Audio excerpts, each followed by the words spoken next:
آل محمد كما صليت على إبراهيم وعلى آل إبراهيم إنك حميد مجيد اللهم بارك على محمد وعلى آل محمد كما باركت على إبراهيم وعلى آل إبراهيم إنك حميد مجيد۔ میرے انتہائی واجب الاحترام، آج انشاءاللہ العزیز عرض کروں گا کہ سیدنا عثمان غنی رضی اللہ تعالی عنہ کو رسول اللہ صلی اللہ تعالی علیہ وسلم کی دعا، آپ رضی اللہ تعالیٰ عنہ کی کچھ ایسی خصوصیات ہیں جو کسی اور صحابی میں نہیں پائی جاتی۔ جمعہ میں میں نے تفصیلی عرض کیا تھا، اور انشاءاللہ شہادت سیدنا عثمان غنی اسی جمعہ عرض کروں گا۔ آج صرف ایک یا دو دعاؤں کا تذکرہ کرنے لگا ہوں۔ مسجد نبوی ہے، مدینۃ المنورہ ہے، رسول اللہ صلی اللہ تعالیٰ علیہ وسلم کی عادت شریفہ، آپ صلی اللہ تعالیٰ علیہ وسلم فجر کی نماز پڑھنے کے بعد صحابہ کرام رضوان اللہ تعالیٰ علیہم اجمعین کے ساتھ کچھ نہ کچھ گفتگو فرماتے، کچھ تذکرہ ہوتا۔ اگر کسی نے کوئی خواب دیکھا ہوتا اس کا تذکرہ ہوتا، رات کو اگر کوئی مسئلہ ہوتا اس کا تذکرہ ہوتا۔ آپ صلی اللہ تعالیٰ علیہ وسلم کی عادت شریفہ اکثر اشراق پڑھ کے آپ گھر تشریف لے جاتے تھے۔ احادیث کے اندر آتا ہے امام الانبیاء صلی اللہ تعالیٰ علیہ وسلم تقریباً ایک ہفتہ گزر گیا، آپ صلی اللہ تعالیٰ علیہ وسلم نے کچھ نہیں کھایا۔ آج آپ کی طبیعت اس طرح کی ہے کہ آپ کا بیٹھنا مشکل ہو رہا ہے، گفتگو کرنا مشکل ہو رہا ہے۔ آپ ذرا اپنے دل پر ہاتھ رکھ کے دیکھیں، ایک وقت کھانا نہ ملے تو بندے کی حالت کیا ہوتی ہے، نڈھال ہو جاتا ہے۔ ہفتہ تقریباً گزر گیا ہے، امام الانبیاء صلی اللہ تعالیٰ علیہ وسلم نے کچھ نہیں کھایا۔ آپ گھر تشریف لے گئے، پھر آپ صلی اللہ تعالیٰ علیہ وسلم واپسی آئے، اشراق کا وقت تھا، آپ نے نماز پڑھی، نماز پڑھنے کے بعد پھر گھر تشریف لے گئے۔ حدیث کے اندر آتا ہے سیدہ طیبہ طاہرہ سیدہ عائشہ صدیقہ علیہ صلوات اللہ فرماتی ہیں، رسول اللہ صلی اللہ تعالیٰ علیہ وسلم جس وقت گھر تشریف لائے فرما حل اصبتم بعدی شیئا، عائشہ بتلا میرے بعد کوئی شے گھر کے اندر آئی ہے، کھانے کے لیے کچھ آیا ہو، اگر کوئی انصاری یا مہاجر کوئی ہدیہ دے کر گیا ہو۔ اللہ کے رسول کوئی نہیں۔ میرے نبی فرما یصلی ہا ہنا مرتن ویصلی ہا ہنا مرتن ویدعو، اللہ کے پاک پیغمبر پھر مسجد تشریف لے جاتے، پھر نماز میں مشغول ہو جاتے۔ آج بھوک کا یہ عالم ہے، نہ گھر کے اندر سکون آ رہا ہے۔ اللہ کے پاک پیغمبر مسجد آتے ہیں، پھر 2 رکعت نفل پڑھتے ہیں، پھر گھر تشریف لے جاتے ہیں، پھر فرماتے ہیں حل اصبتم بعدی شیئا، عائشہ ذرا بتلا میرے بعد کوئی اور چیز آئی ہو، کوئی چیز دے کر گیا ہو۔ اللہ کے رسول کوئی نہیں۔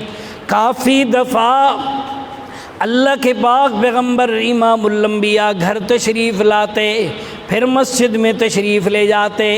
سیدنا عثمان غنی رضی اللہ تعالیٰ عنہ کو پتہ چلا آج امام الانبیاء صلی اللہ تعالیٰ علیہ وسلم کو حد سے زیادہ بھوک لگی ہوئی ہے۔ آپ جلدی گھر تشریف لے کر گئے، جلدی ایک بکری کا بچہ ذبح کیا، اچھا بھلا گوشت آپ نے نکالا، اور اپنی بیوی سے فرمایا تو روٹیاں تیار کر، میں اپنے ہاتھوں سے امام الانبیاء کے لیے سالن تیار کرتا ہوں۔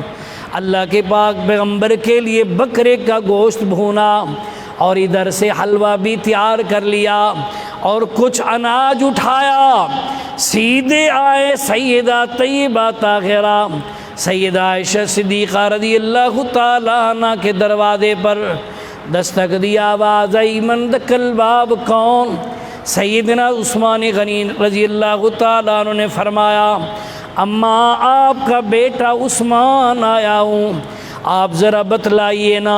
سیدہ عائشہ فرماتے ہیں ھذا رجل من اغنیاء المسلمین، میں نے سمجھا اللہ کے پاک پیغمبر کے فرمان کے مطابق تمام مسلمانوں میں سب سے زیادہ غنی سیدنا عثمان غنی رضی اللہ تعالیٰ عنہ ہیں۔ اللہ کے پاک پیغمبر امام الانبیاء صلی اللہ تعالیٰ علیہ وسلم ابھی مسجد نبوی میں آئے۔ سیدہ طیبہ طاہرہ نے فرمایا عثمان خیریت؟ عثمان رو رہے ہیں۔ فرمایا اماں جی آپ نے مجھے کیوں نہیں بتلایا؟ امام الانبیاء کو بھوک لگی ہوئی ہے، اللہ کے رسول نے اتنے دن تک کھانا نہیں کھایا۔ میری ماں نے فرمایا اللہ کے پاک پیغمبر نے روکا ہے کسی کے سامنے سوال کرنے کو۔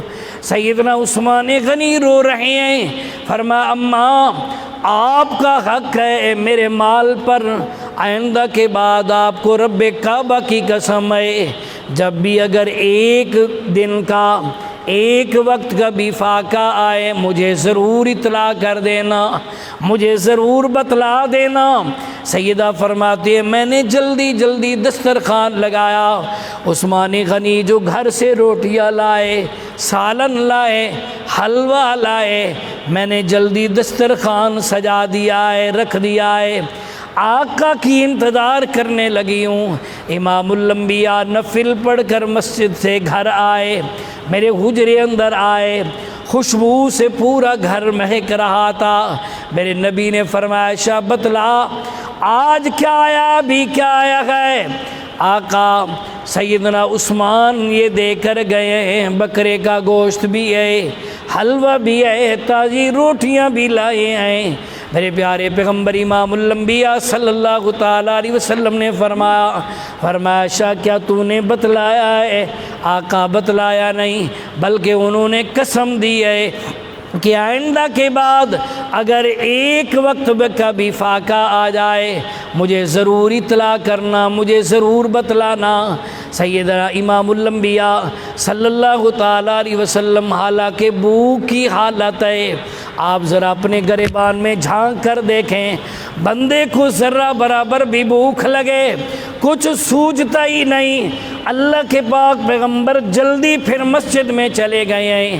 سیدہ فرماتی ہے میں نے دروازے کے سوراخوں سے امام الانبیاء کو دیکھا کہ آپ کیا کرتے ہیں، حالانکہ آپ کو بھوک لگی ہوئی ہے۔ اللہ کے پاک پیغمبر کافی دیر سجدہ ریز رہے۔ میرے پیارے پیغمبر نے دعا کی، فرمایا اللہم انی قد رضیت عن عثمان فرزان ہو، میرا اللہ میں عثمان سے راضی ہوں، ربا تو بھی راضی ہو جا۔ اللہ میں محمد اتنے تک کھانا نہیں کھاؤں گا، اللہ میں تیرا پیغمبر اتنے تک اپنے چہرے پر ہاتھ نہیں پھیروں گا جب تک تو بتلا نہیں دے گا کہ میں عثمان سے راضی ہوں۔ اللہ کے پاک پیغمبر رو بھی رہے ہیں اور دعا بھی کر رہے ہیں، اللہم انی قد رضیت عن عثمان فرزان ہو۔ روایات کے اندر آتا ہے میرے پیارے پیغمبر امام الانبیاء صلی اللہ تعالیٰ علیہ وسلم کافی دیر کے بعد جب گھر آئے، میری ماں سیدہ طیبہ طاہرہ سیدہ عائشہ صدیقہ علیہ صلوات اللہ نے عرض کیا آقا خیریت ہے؟ آپ کو بھوک بڑی لگی ہوئی تھی اور آپ رو بھی رہے تھے اور عثمان کے لیے دعا بھی کر رہے تھے، اتنی دیر کیوں گزار دی ہے؟ میرے پیارے پیغمبر نے فرمایا عائشہ میں دعا کر رہا تھا، رب سے مانگ رہا تھا اللہ جب تک تو بتلائے گا نہیں کہ میں عثمان سے راضی ہوں تب تک میں دعا ختم نہیں کروں گا، میں کھانا نہیں کھاؤں گا۔ اللہ نے میری دعا کو قبول بھی کیا ہے، رب نے بتلا بھی دیا ہے، اس لیے میں ابھی آیا ہوں، میں اپنے ذوق میں ایک موتی دینے لگا ہوں۔ اللہ کے پاک پیغمبر بھی عثمان غنی سے راضی، اللہ بھی عثمان غنی سے راضی، قرآن میں بھی عثمان غنی کی رب بھی راضی، رب کا قرآن بھی سرٹیفکیٹ دے امام عثمان غنی سے راضی۔ آج کوئی بندہ عثمان کے نقائص نکالے، آج کوئی بندہ سیدنا عثمان غنی رضی اللہ تعالیٰ عنہ کے بارے میں کچھ کہے، میں پھر کیوں نہ کہوں بندہ اگر سورج پر تھوک اپنے منہ پر آتی ہے، سورج کا کچھ نہیں بگڑتا، چمگادر سارا دن سورج کو گالیاں نکالتا رہتا ہے، اس کا کچھ نہیں بگڑتا، اپنی زبان خراب کرا ہے۔ آج تک کوئی خواہ وہ اپنے آپ کو محدث کروائے، خواہ وہ اپنے آپ کو فقیہ کروائے، خواہ وہ اپنے آپ کو کچھ بلا بھی کہے، سیدنا عثمان غنی سے رب بھی راضی ہے، رب کا پیغمبر بھی اور ایمان والے بھی عثمان کے ایمان کی گواہی دیتے ہیں۔ اللہ کا قرآن کہتا ہے اولئک هم المؤمنون حقا۔ توجہ ایمان والے، دوسری دعا کا تذکرہ کرنے لگا ہوں۔ مسجد نبوی ہے، سخت گرمیاں ہیں، اللہ کے پاک پیغمبر امام الانبیاء صلی اللہ تعالی علیہ وسلم ممبر پہ تشریف فرمائے، جمعہ کا خطبہ ارشاد فرمانے کے لیے مسجد قباء ہے، اللہ کے پاک پیغمبر جمعہ کا خطبہ ارشاد فرمانے کے لیے ممبر پہ تشریف فرمائے، گرمیاں سخت ہیں، پیاس کی یہ عالم ہے، آپ بار بار اپنی زبان مبارک اپنے ہونٹ مبارک پہ پھیرتے ہیں، زبان خشک ہو گئی ہے، الفاظ نہیں نکل رہے، ذرا تصورات کے اندر آؤ، ان گرمیوں میں بندہ 1 گھنٹہ اگر پانی نہ ملے بندے کی کیفیت کیا ہوتی ہے۔ یہاں پتہ نہیں کتنا ٹائم گزر گیا، کتنے دن گزر گئے ہیں، کیونکہ مدینے کے اندر ایک ہی کنواں ہے جو یہودی کا ہے، مسلمانوں کو قیمت دینے کے لیے بھی وہ تیار نہیں ہے۔ سیدنا عثمان غنی رضی اللہ تعالیٰ عنہ نے میرے پیارے پیغمبر کی یہ کیفیت دیکھی، جلدی جلدی مسجد سے پیچھے چلے آئے، یہودی کے پاس آئے، تفصیل میں نہیں جانا چاہتا، اشارہ کرنے لگا ہوں، یہودی کے پاس آئے، آ کر کہا یہودی بتلا یہ کنواں کتنے میں دے گا؟ کہنے لگا میں پورا دینے کے لیے تیار نہیں ہوں۔ سیدنا عثمان غنی نے فرمایا آدھا آدھا کر لے۔ یہودی نے کہا عثمان آدھا کیسے کریں گے؟ سیدنا عثمان غنی رضی اللہ تعالیٰ عنہ نے فرمایا 1 دن کا تیرے ذمہ ہے، 1 دن میرے ذمہ ہوگا جو میرا ہوگا۔ یہودی کہتا ہے ٹھیک ہے، اب سودا طے ہونے لگا۔ سیدنا عثمان غنی فرماتے ہیں پر ایک شرط یہ ہے، سودا ہونے سے پہلے بات کر رہا ہوں، آج کا دن میرا ہوگا۔ یہودی دل میں بڑا خوش ہوا ہے، اس خوشی کا اظہار اس نے بعد میں کیا، عثمان میں نے تو سمجھا تھا بڑا تو عقل مند ہے، آدھے دن سے زیادہ گزر گیا ہے، آج تو کہہ رہا ہے آج کا دن میرا ہوگا۔ سیدنا عثمان غنی سودا طے کر رہے ہیں، یہودی نے کہا یہ لوں گا، عثمان نے کہا ٹھیک ہے، یہودی نے کہا اتنے کھجوروں کے درخت لوں گا، سیدنا عثمان غنی نے کہا ٹھیک ہے، جو وہ کہتا گیا عثمان دیتے گئے۔ جب سودا طے ہو گیا یہودی مسکرایا، مسکرا کے کہنے لگا، کہتا عثمان میں نے سمجھا تھا تو بڑا دولت مند ہے، بڑا تاجر ہے، تاجر کبھی بھی دھوکے کا کبھی بھی گھاٹے کا سودا نہیں کرتے، آج تو نے گھاٹے کا سودا کر دیا ہے، آدھا حصہ کنویں کا لیا ہے، اتنا مال دے دیا ہے، اس سے چوتھا حصہ بھی دیتا تب بھی میں راضی تھا۔ عثمان غنی مسکرائے، فرمایا یہودی تجھے پتا نہیں ہے، تیری نظر ظاہر پر ہے، میری نظر پیغمبر کے ہونٹ مبارک پر ہے، اور یہودی آج میں اپنے پیغمبر کو دیکھ کر آیا ہوں، میرے نبی کے ہونٹ مبارک پیاس کی وجہ سے خشک ہو گئے ہیں، اس لیے آج میں تیرے ساتھ سودا کرنے کے لیے آیا ہوں، اگر تو میری ساری جائیداد بھی مانگتا میں دینے کے لیے تیار تھا، اپنے نبی پر سب کچھ قربان کرنے کے لیے تیار ہوں، گھاٹے کا سودا تو نے کیا ہے، میں عثمان نے نہیں کیا۔ جلدی جلدی پانی کا پیالہ بھرا، مسجد میں آئے، امام الانبیاء صلی اللہ تعالیٰ علیہ وسلم نے دیکھا عثمان جلدی سے آ رہا ہے، صفوں کو چیرتا ہوا آ رہا ہے، میرے پیغمبر کے سامنے کھڑے ہوئے ہیں، پیالہ ہاتھوں میں لیا ہوا ہے، اللہ کے پاک پیغمبر نے اپنے ہاتھ مبارک آگے بڑھائے، عثمان پیالہ پانی کا دے، سیدنا عثمان کی آنکھوں میں آنسو آ گئے، رو کے عرض کیا آقا نہیں، آج میرا دل کرتا ہے ہونٹ آپ کے ہوں، ہاتھ میرے ہوں، آقا میں اپنے ہاتھوں سے پلانا چاہتا ہوں۔ میرے پیارے پیغمبر کی آنکھوں مبارک سے خوشی کی وجہ سے آنسو آ گئے۔ میرے نبی خیر سے تشریف فرما ہوئے، فرما عثمان پلانا، ذرا منظر کشی کرنے لگا ہوں، ذرا تصورات میں آؤ کیسا منظر ہوگا۔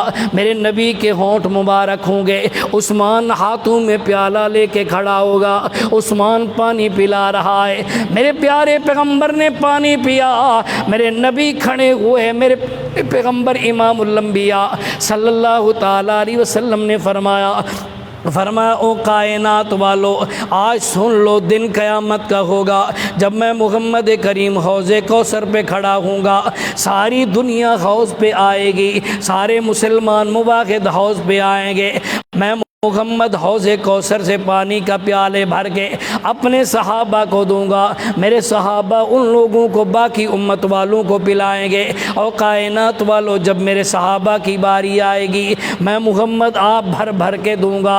اللہ کے پاک پیغمبر نے فرمایا ابو بکر تو آئے گا میں پیالہ پانی کا بھر کے دوں گا، عمر تو آئے گا میں پانی کا پیالہ بھر کے دوں گا، علی تو آئے گا میں پانی کا پیالہ بھر کے دوں گا، معاویہ تو آئے گا میں پانی کا پیالہ بھر کے دوں گا۔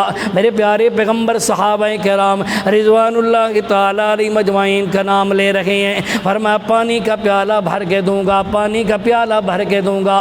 جب باری آئی سیدنا عثمان غنی رضی اللہ تعالیٰ عنہ کی، میرے پیارے پیغمبر امام الانبیاء صلی اللہ تعالیٰ علیہ وسلم نے فرمایا او میری امت والیو، او میرے اصحاب، جب عثمان کی باری آئے گی میں پیالہ زمین پہ رکھ دوں گا۔ صحابہ بڑے حیران ہوئے، عثمان کو کیا پانی نہیں پلائیں گے؟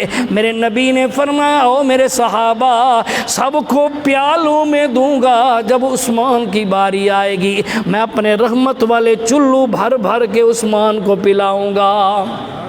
اسی موقع پر میرے نبی نے فرمایا ما ذر عثمان ما عمل بعد اليوم، او کائنات والو رب نے یہ دو فرشتے بٹھائے ہیں دائیں اور بائیں، سیدھے کاندھے پر دائیں کاندھے پر فرشتہ بیٹھا ہے جو نیکیاں لکھ رہا ہے، اور الٹے کاندھے پر بائیں کاندھے پر فرشتہ بیٹھا ہے جو گناہ لکھ رہا ہے۔ جو گناہ کرے گا گناہ لکھا جائے گا، نیکی کا ارادہ بھی کرے گا نیکی لکھی جائے گی، لیکن فرمایا ما ذر عثمان ما عمل بعد اليوم، او کائنات والو عثمان سے اگر غلطی ہو جائے، عثمان اگر گناہ بھی کر لے، آج اللہ اتنا راضی ہے، میں نبی بھی اتنا راضی ہوں، اللہ نے فرشتوں کو آرڈر کر دیا ہے خبردار عثمان گناہ بھی کرے تب بھی اس کا گناہ نہ لکھنا بلکہ اس کی جگہ نیکی لکھ دینا۔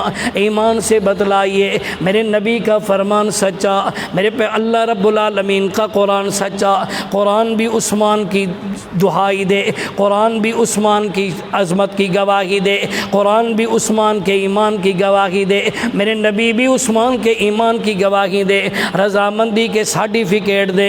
اب کوئی بندہ بھی اگر سیدنا عثمان غنی رضی اللہ تعالیٰ عنہ کے نقائص نکالے تو پھر ضرور کہنا پڑے گا اس کو نہ اللہ پر یقین ہے نہ نبی کی زبان پر یقین ہے۔ ایمان والے کا کام یہ ہے کہ سیدنا عثمان غنی کی عظمت قرآن نے بیان کی ہے۔ میں نے جمعہ میں ایک بات عرض کی تھی پھر اس کو دہرانے لگا ہوں۔ سیدنا علی المرتضیٰ رضی اللہ تعالیٰ عنہ سے کسی نے پوچھا علی بتلائیے عثمان میں کوئی ایسی خوبی ہے جو آپ میں نہیں؟ سیدنا علی المرتضیٰ رضی اللہ تعالیٰ نے فرمایا ہاں مجھ میں کیا کسی میں بھی نہیں ہے، وہ صدیق اکبر میں بھی نہیں ہے، فاروق اعظم میں نہیں ہے۔ پوچھنے والے سوال کرنے والے نے سوال کیا اچھا بتلائیے وہ کون سی خوبی ہے؟ سیدنا علی المرتضیٰ شیر خدا رضی اللہ تعالیٰ نے فرمایا دیکھو آدم علیہ السلام سے لے کر امام الانبیاء تک تمام نبیوں نے ایک بندے کو ایک بیٹی دی ہے، میرے نبی نے عثمان کو 2 بیٹیاں دی ہیں۔ عثمان میرے نبی کا دوہرا داماد ہے، میں علی فاطمہ الزہرا کا شوہر ہوں۔ فرمایا عثمان رقیہ اور ام کلثوم کا شوہر ہے، دوہرے داماد، اور میرے نبی نے فرمایا عثمان اگر میری 70 بیٹیاں ہوتی ایک روایت کے مطابق اگر 40 بیٹیاں ہوتی، ایک کے مطابق اگر 100 بیٹیاں ہوتی، عثمان یکے بعد دیگرے تیرے نکاح میں دے دیتا۔ اللہ کے دربار میں اللہ پاک صحابہ کرام کی عظمت سمجھنے کی توفیق